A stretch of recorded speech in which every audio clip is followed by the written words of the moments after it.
Only small clubs sell their best players, right? How can you compete for major titles when you keep selling your top performers every time another club shows interest? It's even worse when these players submit transfer requests, making the club and fans feel like they're a mere stepping stone. That's exactly how it felt when Barcelona came sniffing around Philippe Coutinho back in 2017. The allure of playing with Lionel Messi, Luis Suarez, Sergio Busquets, and Ivan Rakitic, along with a massive pay rise, was enough for the Brazilian to push for a move, which he secured halfway through the 2017-18 campaign. But what Barcelona and Coutinho didn't realise was that Liverpool were orchestrating the biggest robbery in their history, and Coutinho himself was just a stepping stone for Liverpool. To understand how the Reds pulled off this masterstroke, we need to go back to a time many Red supporters would rather forget. So hit those like and subscribe buttons, and let's explain how Liverpool executed the heist of the century.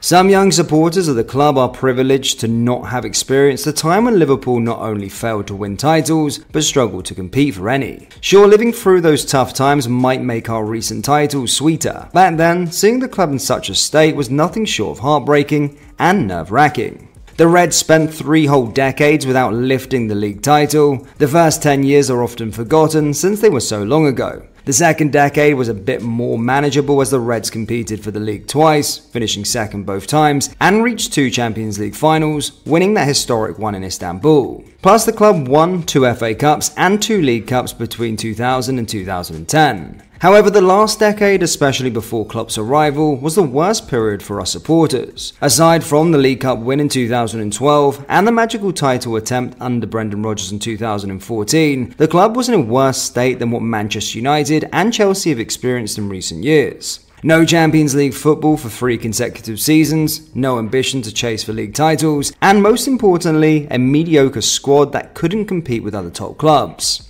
The recruitment process was also all over the place, from Alberto Alquini, Fabio Borini, and Stuart Downing to Andy Carroll, Aspas, and Sacco, and other clubs spent millions on players who ended up being brought and released for pennies. Of course, there were exceptions like Mascherano, Daniel Sturridge, and Luis Suarez, but for every successful transfer, there were 2 or 3 failures. And if you think that was as low as it could get, you're terribly wrong. The club even started selling their best players. Mascherano and Luis Suarez went to Barcelona, Raheem Sterling forced a move to Manchester City, and Fernando Torres betrayed the club to join Chelsea. If you brought someone who wasn't familiar with football, they'd think Liverpool was a mid-table club, not one of the Premier League giants. But during all that doom and gloom, there was one transfer that no one expected to change the club's fortunes. In January 2013, Liverpool agreed to an £8.5 million transfer fee with Inter Milan for Philippe Coutinho. Sure, the then 21-year-old Brazilian was a promising talent recommended by Milan's manager and former Reds coach Rafa Benitez, but he wasn't seen as the player to turn things around at Anfield. After all, he only featured for Inter 28 times in the league across 3 seasons, with just 3 goals and 2 assists in those games. But each day holds a surprise, right? Well, in our case, each season did, as Coutinho proved to be one of the smartest purchases by Liverpool during that period. The Brazilian hit the ground running in his first half season in England, scoring his first goal during his full debut for the club.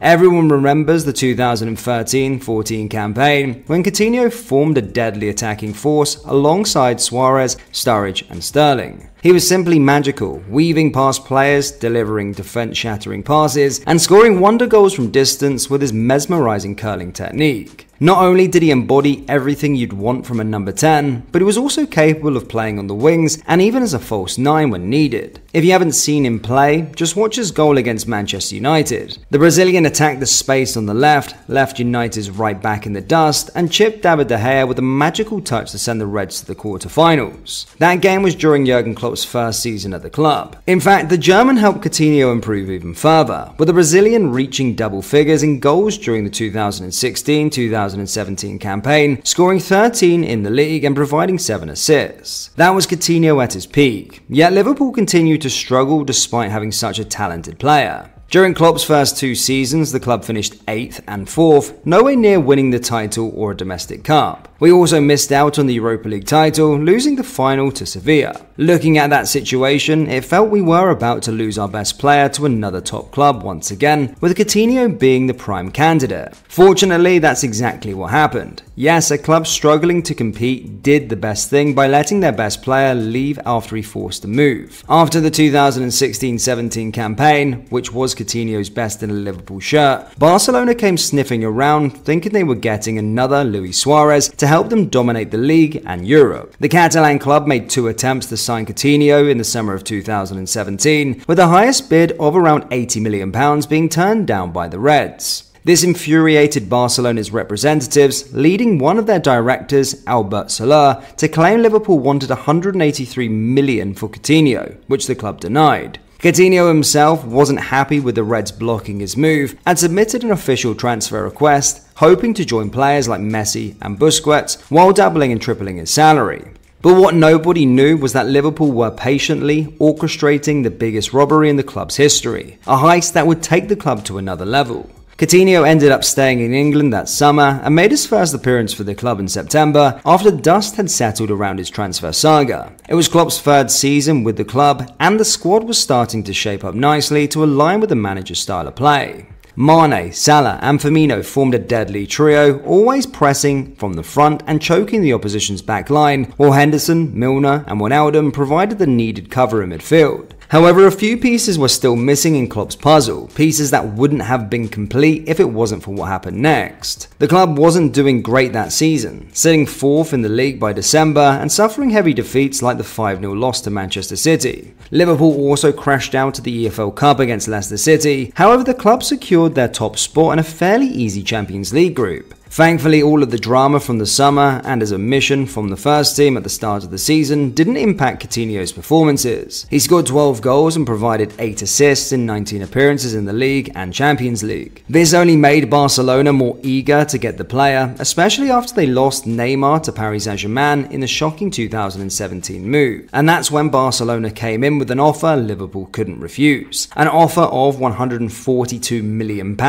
a sum the Reds had been pushing the Catalan club to reach. Was Coutinho worth all that money? Based on his performances and Barcelona's situation after losing Neymar, you'd think so. But what Barcelona didn't realise was that they weren't getting Jurgen Klopp with the player, the man who had set up near-perfect system that helped Coutinho reach those levels. The Brazilian finally got his move in December 2017, and the transfer was met with mixed reactions. Some saw him as a traitor using Liverpool as a stepping stone, while others blamed the club for lacking ambition by selling one of their best players despite not performing well in the league. The perception that Liverpool was a mid-table selling club was still there, if not confirmed for many after this deal. But this transfer was actually what propelled Liverpool to the very top. When Liverpool's attack and midfield improved, the defence remained leaky, which was the main reason the Reds struggled to compete despite after significant improvement in goal scoring. So once the club cashed in on Coutinho, their first move was to address this issue by signing Virgil van Dijk from Southampton in the same winter transfer window for £75 million. A then world record transfer fee for a defender, and what can we say? The big Dutchman had an immediate impact. For the first half of the campaign, Liverpool was stuck in the same old rut, letting in goals at an average of 1.16 every 90 minutes for the first 25 Premier League matches. But with Van Dijk stepping in, suddenly things looked up. With Van Dijk on the pitch, the rate of goals Liverpool conceded dropped dramatically to 0.69 in the last 13 games. This doesn't even account for his terrific ability on the ball, which improved the team's attack even further. And of course, we can't forget that the club went on to reach the Champions League final in that same season when we supposedly lost our best player. But it didn't end there, did it? We all remember how we lost that 2018 Champions League final against Real Madrid despite being the better team. Casemiro shined for the opposition, while Karius made 2 blunders that cost us the title. This might have brought some inspiration for Klopp and the club's board. In the summer following that heartbreaking loss, Liverpool added 2 crucial pieces to the puzzle after Van Dijk. Alisson was brought in to take over from Karius, and Fabinho was signed to anchor the midfield, giving the attacking midfielders more freedom to push forward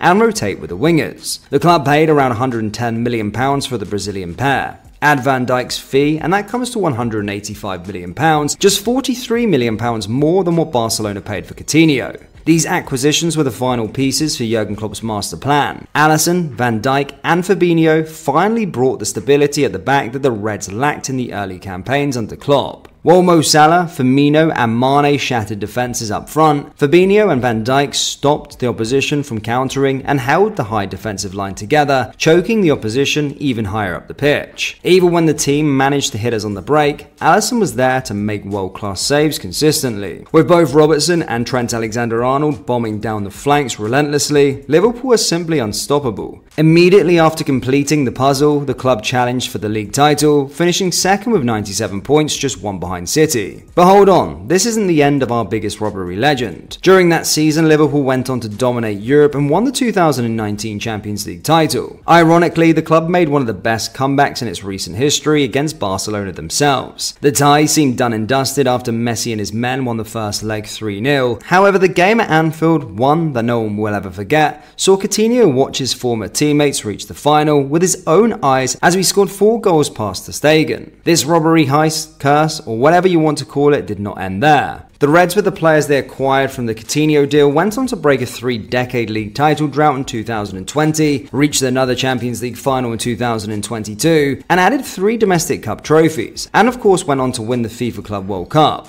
For Barcelona and Coutinho, things were far from bright. To this day, Barcelona have yet to recover from that night at Anfield, failing to reach the Champions League semi-finals since then. In the league, they were battered by the capital clubs Real and Atletico Madrid. For Coutinho, sure, he won 2 league titles in his first 2 seasons, but could you say he had the same impact as Brewster had for us in the Champions League winning campaign? Whether it was the environment, the playstyle and tactics, or the player's fault himself, Coutinho was a shadow of the brilliant player he was during his Anfield days. The Brazilian scored 25 goals and provided 14 assists in 106 appearances across 3 seasons in Spain. What's even worse is that, other than underperforming after all that money was spent on him, Coutinho returned to haunt Barcelona when he went on loan to Bayern Munich and scored the final 2 goals in their humiliating 8-2 defeat in the Champions League. Both the club and the player continued to suffer as Coutinho tried to revive his career with a move to Aston Villa, which ended in a loan deal to Al Duhail in Qatar and then Vasco da Gama in Brazil. Now he's back with the villains. His permanent departure from the club will come as no shock to anyone. And that, guys, is how Liverpool pulled off the biggest robbery in football history. When you have the right people making the right decisions at the right time, you don't need to fear their choices. Back then, Coutinho's departure was widely seen as a lack of ambition. However, it was actually a perfect plan to lure Barcelona in and then cash in on players to provide Klopp with the final pieces of his puzzle, which propelled Liverpool to the heights we've seen in recent years. We hope you enjoyed today's video. If you like this type of content, then do hit that like and subscribe button and let us know your thoughts in the comment section below. Thank you, and I'll see you all next time. Take care.